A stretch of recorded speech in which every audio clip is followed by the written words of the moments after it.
It's quite bad, I shouldn't really be here, but it's day 12 of not drinking, and I won free money on the Euro ball thing at the casino, so I've got £170 to play on one number. And on the blackjack, it's not free money as it's chips, but I'm going here on the way to London, and if I win I could treat myself with something. Who cares about me going to the casino or not? Shit, picking myself to death. There's some screaming women down there and it's a Sunday. Of course it's not strange going to a casino. It was free money from the Euro, so why not? So if anyone knows how casinos work, I put the 170 on one hand of blackjack. I got a 9 and a 2, so that's an 11 against the dealer's 5, which is incredible. And I said, I have to double this. So I went to the cash machine, stupidly got out of another 170, then put it next to the 170. I got an 18. Decent, not a face card though. And then the dealer got an 18, so push. Left it on. Got a 9 against a 5. Was gonna double again, didn't double again, pussied out. Got a 17 against the dealer's 5, and then they got a 13, and then they bust. So I'm up, and then I went on roulette pour entière, and I won some money. Pretty good. Now off to London, walking to the hotel. It's a lovely evening in London. Lovely. It's times like this where I wish I could stay down here all the time, but then I realise it's like £2,000 a month of rent. It's fucking stupid. Not working in a coffee shop for 70 hours a week just so I can pay rent. Maybe that's what people do now.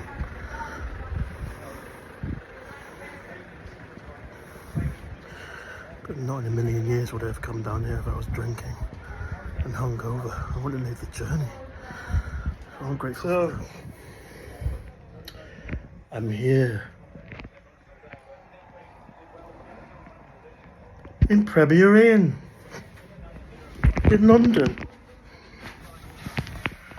Open the window to let some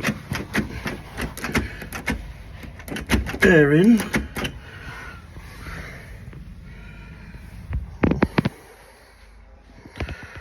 This window can't be opened, so we're in here, stuck.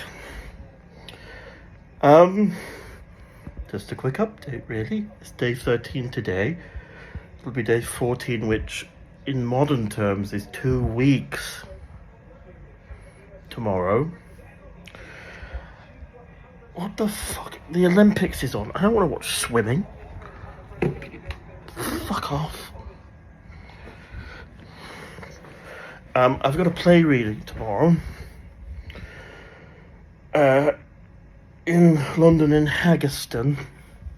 I'll walk there in the morning, which is weird to say because usually I'd be hungover. I just want to say, I was thinking of doing this video and then thinking, but I can't really update anyone that wants to know what it's like being 2 weeks sober because I don't really feel any different. What I don't feel though, it's not that I feel better, it's that I feel the absence of pain. I feel the absence of being sick constantly, of feeling sick constantly, of keeping my eyes down at the ground because I don't want people to know that I'm hungover. So it just constantly looks like I'm underconfident or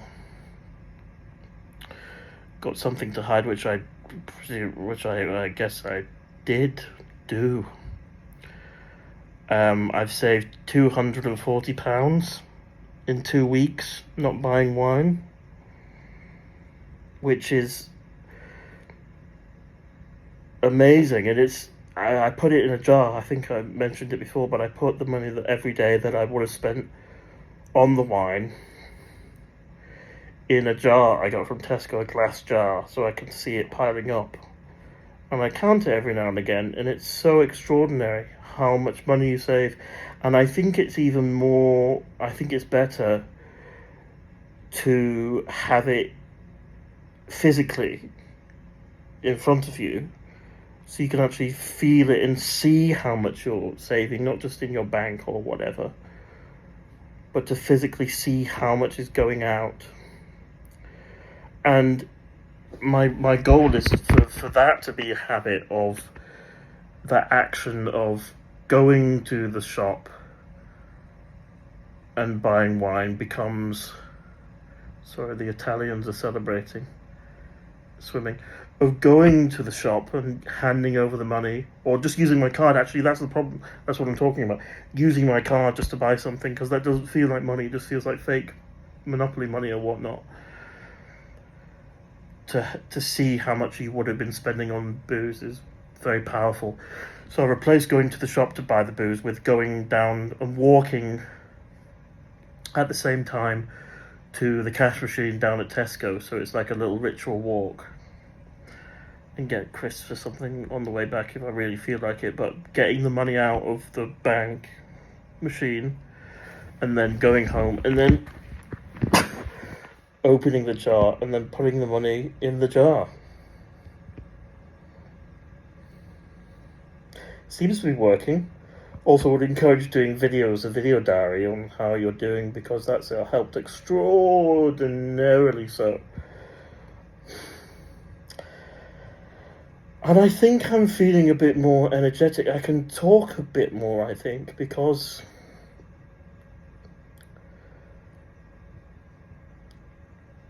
it must be more energy.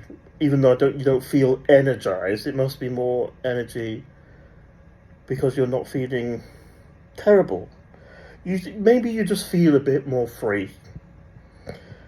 Like, someone asked me to do this play reading tomorrow in London, and I would have said no if I was hungover, but I just said yes. What's the worst that can happen? Plus, I don't have to cancel or worry about flaking because I'm hungover, because usually I'd say yes to everything and then get the dopamine of saying yes to something, because to me that meant it felt like I did it. And then the day before or on the day just say, oh, I'm sick, or oh, something's happened, or I can't come because I'm hungover. So that's good, and I feel good for just changing my surroundings, a different pace just for a day. Just doing the travel and being on my own made me feel, I don't know, proper. Like a real human being out in the world, not skulked inside, drinking and feeling sorry for myself. Met a friend, had a coffee, had a meal, walked about on my own to the hotel, booked the hotel. I'm in the hotel now. Woo, woo. I'm living the dream. The only thing that's missing now is just a lovable companion in the Premier Inn, watching the Olympics together. Look, I'll be honest with you, I replaced the booze with takeaways. So I've just been feasting on takeaways for every day for a week. And you know what? I've cut myself some slack. One thing at a time, right? I mean, I put on a stone in a month, but that was with the drinking as well. But I do look physically fucking fat. And I feel really fat. I can hardly wipe my own ass. So that needs to be addressed next, because I don't want to be incapable of cleaning myself. And I think that's a good goal to get. I think that's an important thing to aim towards. I think being able to clean yourself is probably a decent goal to have at 32 years old. Yeah, and I don't want that leaving me anytime soon. Yeah, so I just thought I'd update you on what I'm doing. Have I had cravings? Sometimes it's been very sunny today, and I sat waiting for my friend, and there was a pub, and people were all sat outside, and I think I equated people laughing and being in company with each other with the booze.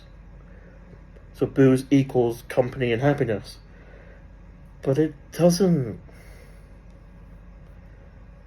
It doesn't. I'd be sat there getting more and more pissed and more miserable, and then I'd go home still feeling lonely and still feeling like I'm not them, or I didn't laugh or something, you know? So it's false. What's a fallacy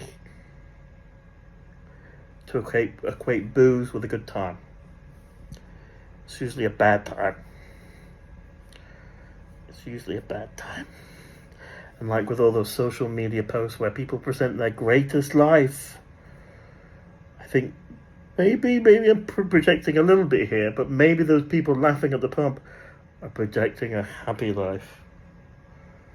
But really they feel terrible. That's what I keep telling myself. Anyway, it's been an okay day. And maybe it'll get better as well as time goes on.